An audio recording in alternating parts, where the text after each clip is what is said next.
Travelers, have you ever dreamed of a place where time seems to slow down? A place where the only sounds you hear are the rushing of a clear river, the rustling of leaves in the cool mountain breeze, and the distant echo of a farmer's song? Well, pack your bags because we are heading to Sadanga, a true hidden gem nestled deep within the majestic Cordillera mountains. This is not your typical tourist spot. Here, you will find an authentic experience, a real connection to nature, and a community that holds its traditions close to its heart. Sadanga offers a different kind of adventure, one that fills your soul and calms your mind. Located in the heart of Mountain Province in the Philippines, Sadanga is a world away from the hustle and bustle of city life. The journey itself is an adventure, with winding roads that offer breathtaking views of towering peaks and deep valleys. As you get closer, you'll feel the air get cooler and cleaner. The landscape is dominated by vibrant green rice terraces, which are carved into the mountainsides like giant stairways leading to the sky. These terraces are not just beautiful, they are a testament to the hard work and ingenuity of the local people who have farmed this land for generations. This is a place where every view is like a postcard. What truly sets Sadanga apart is its incredible sense of peace and tranquility. There are no large crowds, no souvenir shops on every corner, and no loud parties at night. Instead, you will find a community that lives in harmony with its surroundings. The people of Sadanga, known as Isadanga, are warm and welcoming, always ready with a smile. They live a simple life, deeply connected to the land and their cultural heritage. Waking up here means being greeted by the morning mist rolling over the mountains, a sight that makes you feel small in the best way possible. It's a powerful reminder of the beauty of the natural world. This peaceful environment invites you to disconnect from your gadgets and reconnect with yourself. It's the perfect place for hiking, exploring hidden waterfalls, or simply sitting by the river and listening to the sounds of nature. You can spend your days walking through the villages, learning about the local way of life from the elders who have countless stories to share. The slow pace of life here encourages you to appreciate the small things, the taste of freshly harvested rice, the warmth of the sun on your skin, and the genuine kindness of the people you meet. Sadanga is more than just a destination. It's an experience that stays with you long after you've left. The culture of Sadanga is as rich and vibrant as its landscapes. It's a living, breathing part of daily life, passed down from one generation to the next. One of the most beautiful expressions of this culture is the Tek-ey. This is not just a song, it is a form of oral history, a way of storytelling that captures the emotions and experiences of the community. The Tek-ey is a traditional folk song, often sung during community gatherings, celebrations, or even while working in the fields. It tells stories of love, of harvest, of challenges, and of triumphs. Listening to it is like hearing the very soul of the Isadanga people. The melodies of the Tek-ey are hauntingly beautiful, echoing through the valleys and connecting the people to their ancestors and their land. Elders in the community are the keepers of these songs, and they take great pride in teaching them to the younger generation. The lyrics are often improvised, reflecting the current mood or event, making each performance unique. Imagine sitting around a fire at night under a blanket of stars while an elder sings a Tek-ey.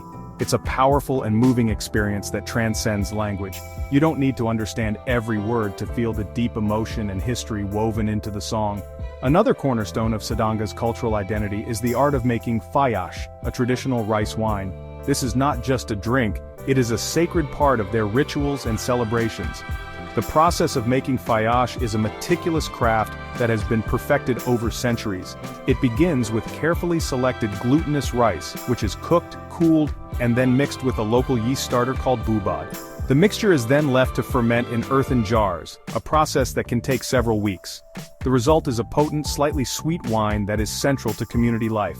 The sharing of Fayash is a symbol of hospitality, friendship, and community bonding. It is offered to guests as a sign of welcome and is present at every important occasion, from weddings and births to harvest festivals and peace pacts. The tradition of winemaking is deeply respected, and the knowledge is carefully guarded and passed down, usually within families. For the Isadanga, Fayash is more than just an alcoholic beverage. It is a spiritual link to their heritage, a taste of their history, and a way to celebrate life's blessings together as one strong community. It truly is the spirit of Sadanga in a cup. To truly understand Sadanga, we need to look back at its history, which is deeply intertwined with the story of the entire mountain province. The journey of this special place began officially on August 18, 1908, when the American colonial government established the original mountain province through Act No. 1876. This massive province was a single administrative unit that brought together several ethno-linguistic groups of the Cordilleras, including the Bontoc, Ifugao, Kalinga, Apayao, and Benguet people. Sadanga, as part of the Bontoc sub-province, became a piece of this vast and diverse cultural mosaic. During this period, Sadanga and its neighboring communities were governed as part of a larger territory. This era was a time of significant change, as new systems of governance, education, and infrastructure were introduced. However, the people of Sadanga, like many indigenous groups in the Cordilleras, held fast to their own customs, traditions, and systems of self-governance. They maintained their strong cultural identity despite the external pressures. The creation of the larger mountain province brought different tribes into closer contact, sometimes leading to cooperation and sometimes to conflict, but always shaping the unique character of the region. The political landscape of the Cordilleras was reshaped on June 18, 1966, with the enactment of Republic Act No. 4695.